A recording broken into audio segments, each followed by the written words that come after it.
The concern is real. Liverpool have had some blaring issues in the system amongst the men representing the club on the pitch. Van Dijk, one of them, the captain, the leader, the legend, I think he's had a terrible preseason. In fact, he started showing signs pretty early on in the second half of the campaign last season. And you have other players involved too, like the likes of people will not pick this up. People are not going to pick this up. People are probably going to think I'm going on a negative tirade, which is not true. I'm speaking facts here, right? Speaking facts about my club, the club that I love the most. Mo Salah, right? The amount of servicing that he receives, his retrieval rate is massive. The volume of servicing that he needs to convert chances, you guys are going to be shocked. I don't really have the ratio, I don't really have the numbers, but my eyes do the talking, man. We have all seen Mohamed Salah on the pitch. He's a legend, no doubt about that. At this age, he's splitting the universe apart. I have no doubt about that. I respect him. I'm going to be speaking the truth when Florian Wirtz is trying so hard to link up with Hugo Ekitike, with Mohamed Salah. He's trying so hard to hold the ball up really well. He's trying so hard to orchestrate some sort of an attack going forward. Florian Wirtz, what wrong did he do in the preseason? Nothing. Nada. He was diverging into the wider spaces, trying to help us rotate as much as possible. What wrong did he do? What wrong did he do? Did Onslaught go wrong with Soboslai as the deep lying playmaker? What happened to him in the second half of the game against Athletic Club? What really went down? These are some questions which need to be really answered. Why was there a gaping hole between Milos Kerkez and Van Dijk?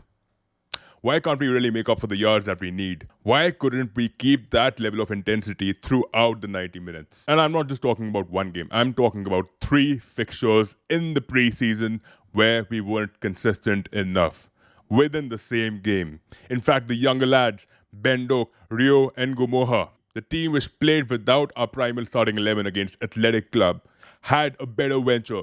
That game was the best, the most convincing out of all, man. The first fixture that we played against Athletic Club, that was our best performance, no doubt about that. And you know what? The coaches should not be afraid of promoting these lads. Make them sit on the bench, make them work hard. They're going to really repay us with all they have.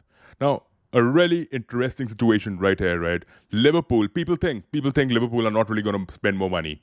They're absolutely wrong about it. We don't know if Isak is really going to come to the club, but Liverpool have spent approximately 253 million pounds, right? Which is the max in the 2025-26 summer transfer window, right? They have sold players like Diaz, Darwin, Konsa, Kelleher, Trent, Tyler Morton, Nat Phillips, and they've sent out 2 more players on loan, which comes down to a total of 165 million pounds. 165 million pounds. This is the right value right over there.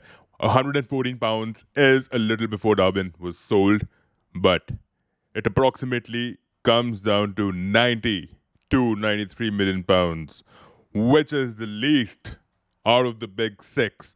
Which is the least out of the big 6. I repeat, which is the least out of the big 6. This is what the math is like. Quite big, which is not that high, to be honest, given the standards that we uphold. Given that we are trying to defend the title, that is not high. Look at Arsenal. They've barely sold anyone. 185.7 million pounds, right? Players who have left on free, that is a separate situation right there. Man City, 121. United, 131.5 million pounds. And people laugh at us. People laugh at us thinking that we've spent a lot of money, which is not true. Money goes out, money comes in, bro. It's not just the expenditure. It is also the earning that you get from selling players. Liverpool have the capacity to bring in a defender, to bring in a midfielder, to bring in a striker. We have the capacity to bring in 3 more players. I would be satisfied, to be honest, if we just bring a midfielder and a defender at this point in time. I'm not worried about the goal-scoring opportunities. I think Salah, Ekitike, Gakpo, Wits are enough. I'm worried about where Onslaught is really going to get the best out of Soboslai. I want Gravenberch to be that driver which he was in the first 20 games of the Premier League last season. I want McAllister to give the same performance that he did last season on a consistent basis. Is that too much to ask for? Of course, we are defending the title, so is it too much to ask for? And we have never defended a title before. We have never been able to defend a league title before, and we need to do that.